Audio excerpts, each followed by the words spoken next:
नमस्कार बच्चों। आज के इस टॉपिक में हम देखेंगे 10th क्लास में सबसे महत्वपूर्ण टॉपिक। ये क्वेश्चन हमेशा आता है, या तो आपसे पूछेगा √2 या √3 या √5 का प्रूफ कि ये संख्याएं जितनी भी हैं अपरिमेय हैं। बोर्ड एग्जाम हो, हाफ ईयरली एग्जाम हो, किसी भी एग्जाम में बहुत ही चुनिंदा क्वेश्चन होता है। तो हमने 1.2 एक्सरसाइज कंप्लीट कर ली है, 1.3 पर आएंगे, लेकिन उससे पहले हम कुछ एग्जाम्पल के क्वेश्चन लेते हैं। √2, √3 फिर √5 पे आएंगे, ठीक है। आइए इसको इरेज कर लेते हैं। देखिए यहां पर कह रहा है क्वेश्चन √2 एक अपरिमेय संख्या है, अपरिमेय संख्या है। इसे आपको प्रूफ करना है, सिद्ध करना है। तो इससे पहले आप समझ लीजिए कि हम इसको सिद्ध कैसे करेंगे। यहाँ पर हम इसे पहले उल्टा मानेंगे, यानी इस संख्या को परिमेय मानेंगे। पहले परिमेय मानकर हम ये बता देंगे कि दो संख्याओं में डिवाइड होगा।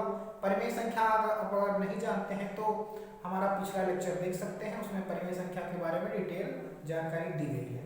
हम पहले इसमें देखेंगे कोई संख्या दो होती है, सहभाज्य होती है, जिनमें कोई भी कॉमन फैक्टर नहीं होता है। बाद में हम प्रूफ कर देंगे कि इनका कोई कॉमन फैक्टर भी है। इसी कंट्राडिक्शन यानी विरोधाभास के कारण हम जो गलत माने थे उसको हमें सही मानना पड़ेगा। तो पहले इस क्वेश्चन में हम मानेंगे कि √2 एक अपरिमेय संख्या ना होकर परिमेय संख्या है। उसके बाद हम इस पे अपरिमेय पर आएंगे। तो देखिए इसको कैसे सिद्ध करते हैं, ध्यान से देखिएगा, पूरा वीडियो देखिए, बिल्कुल समझ में आएगा। तो हम पहले मान लेंगे इसको सोल्यूशन में क्या कि √2 एक परिमेय संख्या है। √2 एक परिमेय संख्या है। अगर परिमेय संख्या है तो परिमेय संख्या जो होती है P/Q में विभाजित होती है। तो √2 को हम लिख सकते हैं A/B। A/B यानी A भी कोई इंटीजर होगा, B भी कोई इंटीजर होगा। जहां A एंड B, जहां पर A और B क्या है, सहभाज्य संख्या है। सहअभाज्य संख्या है। सहभाज्य संख्या क्या होती है, इसको इंग्लिश में कहते हैं कोप्राइम नंबर। कोप्राइम नंबर्स है। कोप्राइम नंबर्स का मतलब है कि A और B संख्याएं ऐसी हैं जिनमें कोई कॉमन फैक्टर नहीं है, केवल एक कॉमन फैक्टर है यानी 1, बाकी कोई कॉमन फैक्टर नहीं है।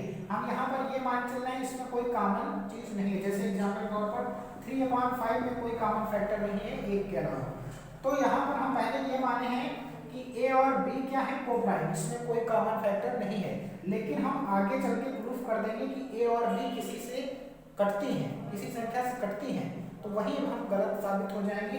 जो हमने सही माना है परिमेय, वहीं पर हमें अपरिमेय मानना पड़ जाएगा।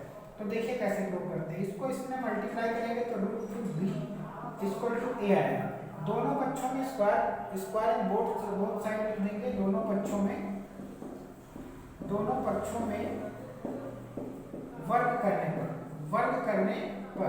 वर्ग करेंगे यानी स्क्वायर करेंगे तो क्या होगा, √2 का स्क्वायर पूरा तो हो जाएगा, B का स्क्वायर B स्क्वायर हो जाएगा, A स्क्वायर हो जाएगा यहाँ पर।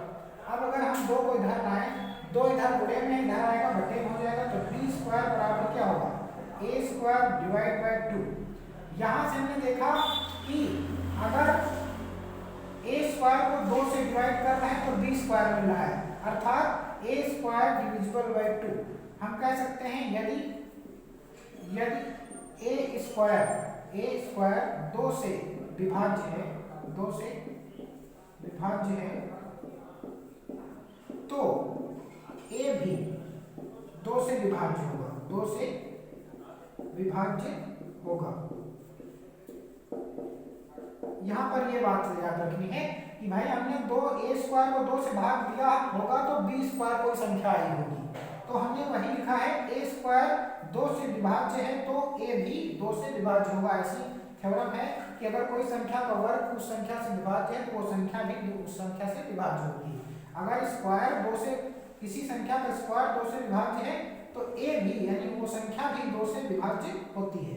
तो हमने अभी हमने आपको बताया था कि A और B किसी से नहीं करते हैं, लेकिन हमने सिद्ध कर दिया अभी कि A जो है वो 2 से विभाज्य है। इसी प्रकार से हम B को भी सिद्ध करेंगे। तो यहाँ पर देखिए, यदि हमने कह दिया a डिविजिबल बाई 2, अगर a 2 से विभाज्य है तो कोई ना कोई संख्या तो आनी ही चाहिए। तो हमने देख लिया a डिविजिबल बाई 2, तो हमने मान लिया c आएगा, भाग करने पर मान लिया c आएगा। तो हम कह सकते हैं यहाँ पर कि a बराबर क्या हो जाएगा, a बराबर 2c हो जाएगा। ये बात समझ लीजिए कि a की जगह हम क्या रख सकते हैं, 2c रख सकते हैं। तो इस इक्वेशन में, इस इक्वेशन को मान लो 1 था, तो इस इक्वेशन में हम a की वैल्यू पुट करेंगे। तो हम a का मान समीकरण 1 में रखने पर, तो यहाँ पर क्या है, बी स्क्वायर बराबर ए स्क्वायर, ए की वैल्यू क्या है 2c का स्क्वायर कर देंगे डिवाइजिबल बाय 2। अब 2 क्या कर सकते हैं, स्क्वायर करेंगे तो 4 हो जाएगा, c स्क्वायर डिविजिबल बाय 2, 2 से 2 काट देंगे, यहाँ 2c। तो b स्क्वायर बराबर क्या मिला हमारे पास, 2c स्क्वायर मिल गया। अब हमें यहाँ देखना है कि क्या b भी 2 से विभाज्य है, तो 2 को उधर ले जाओ, तो b square divisible by 2 equal to c square. यहाँ पर हमने देखा कि अगर b स्क्वायर को 2 से विभाज्य करना है तो c स्क्वायर मिल रहा है, अर्थात b स्क्वायर भी 2 से विभाज्य है। तो हम कह सकते हैं यदि b स्क्वायर 2 से विभाज्य है, b स्क्वायर 2 से विभाज्य है, तो b भी 2 से विभाज्य होगा, 2 से विभाज्य होगा। अभी हमने शुरुआत में माना था कि a और b दोनों सहभाज्य संख्याएं, इनका कोई कॉमन फैक्टर नहीं है, लेकिन हमने अभी प्रूव कर दिया कि a जो संख्या है वो 2 से विभाज्य है, b भी 2 से विभाज्य है। अर्थात हमें ये गलत साबित हो रहा है, हमें विरोधाभास प्रकट हो रहा है। ये विरोधाभास यानी कंट्राडिक्शन क्यों प्रकट हो रहा है, क्योंकि हमने यहाँ गलत माना है। इससे हमें यहाँ लिखने एक लाइन लिखनी पड़ेगी आपको कि इससे हमें विरोधाभास प्रकट होता है, इससे हमें विरोधाभास प्राप्त होता है,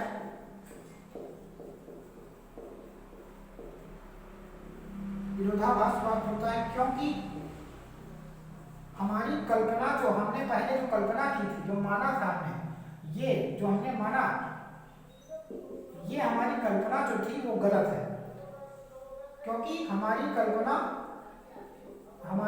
कल्पना त्रुटिपूर्ण है।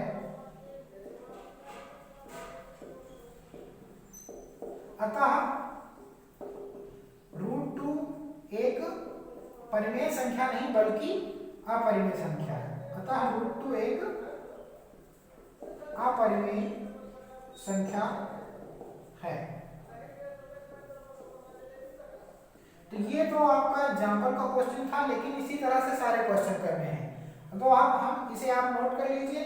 उसके बाद √5 को दिखाएंगे, जो एक्सरसाइज का फर्स्ट नंबर क्वेश्चन है आपका, उसे कैसे प्रूफ करें वो साबित कर लेंगे। इसी तरह से आप √3 का कर सकते हैं। √5 का हम बता रहे हैं, √3 का आपको होमवर्क में दे रहे हैं, ये आप कर लीजिएगा, नोट कर लीजिए, स्क्रीनशॉट ले लीजिए कि हम इसको इरेज करके आए होते हैं।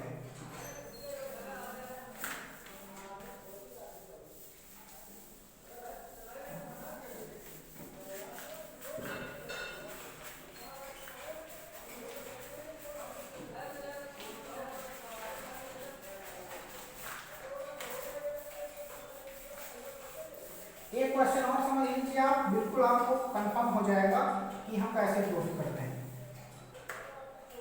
अब हमें प्रूफ करना है कि √5 एक अपरिमेय संख्या है। एक्सरसाइज 1.3 का फर्स्ट क्वेश्चन है, संख्या है। तो हमने क्या बताया था आपको, पहले उल्टा मानना है, ये प्रूफ करना है कि सिद्ध कीजिए, सिद्ध करना है आपको। तो हमें देखना है, पहले क्या करेंगे, हम इसको हम उल्टा मानेंगे। क्या लिखेंगे, √5 माना √5 एक अपरिमेय संख्या है, अपरिमेय संख्या है। अगर ये पहले हम मानेंगे परिमेय संख्या है। तो अगर परिमेय संख्या है तो ये P/Q में विभाजित हो सकती है। तो हम इसकी वैल्यू क्या लेते हैं, A/B, ब्रैकेट में लिख देंगे जहां ए व बी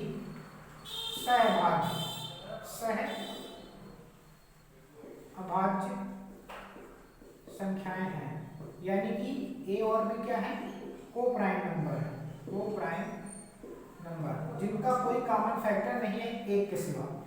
अब हम यहाँ से ट्रांसफर करेंगे इसको, तो क्या हो जाएगा b√5 = a। यहाँ पे लिखेंगे दोनों पक्षों में वर्ग करने पर, दोनों पक्षों में वर्ग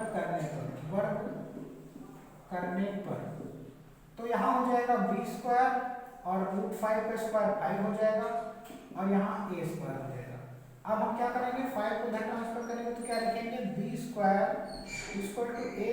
a²/5, यानी कि a² को 5 से आप विभाजित करेंगे तो b² मिलेगा, इसका कुछ संख्या मिलेगी। तो हम समझ सकते हैं कि a² 5 से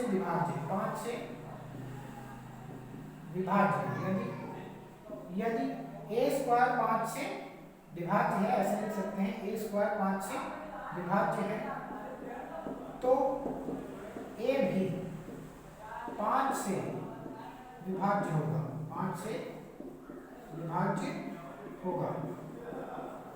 तो अब हम लिख सकते हैं अगर a 5 से विभाज्य होगा तो भाग देने पर कोई ना कोई तो संख्या आएगी c। तो मान लेते हैं कि a को हमने 5 से डिवाइड किया तो c आ गई, तो यहाँ से a का मान क्या निकालेंगे हम 5c। अब इस a का मान समीकरण हम 1 में यानी इसमें रख देंगे e का मान। तो हम लिख सकते हैं कि b², यहाँ पे एक लाइन और लिख लीजिएगा चाहे तो, कि a का मान इसको 1 मान लीजिएगा, a का मान समीकरण 1 में रखने पर तो हम क्या लिखेंगे यहाँ पर b² बराबर 5, यहाँ a की वैल्यू 5c का स्क्वायर, नीचे 5c का स्क्वायर 25c² आएगा, नीचे 5 है, 5 से डिवाइड 5c² आ जाएगा। अब यहाँ पे हमारे पास क्या मिला, यहाँ ध्यान दीजिए, यहाँ इस लाइन से यहाँ पे हमें मिला b² बराबर 5c², तो हमें 5 को इधर ले जाना है तो b² / 5 = c²। हमने देखा कि अगर b² को 5 से विभाजित करेंगे तो c² मिलेगा, यानी कोई ना कोई संख्या मिलेगी। तो हम कह सकते हैं b² भी 5 से विभाज्य है, 5 से विभाज्य है, तो b भी 5 से विभाज्य होगा, 5 से विभाज्य होगा। हमने पहले क्या माना था, ये संख्याएं a और b क्या है, सहअभाज्य, यानी किसी से नहीं कटती हैं। अब हमने क्या दिखा दिया कि a और b 5 से भी विभाजित हो सकती है, तो इसका मतलब हमने गलत माना है, जो कल्पना की है हमने गलत कर ली है। तो हम कह सकते हैं कि इससे हमें कंट्राडिक्शन सीम्स होता है, इंग्लिश में भी लिख सकते हैं it seems contradiction, so our imagination is wrong. तो यहाँ पे लिखेंगे इससे हमें विरोधाभास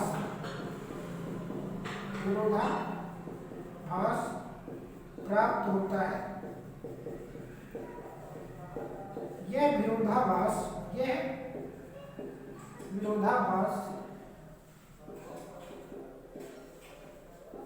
हमारी त्रुटिपूर्ण कल्पना के कारण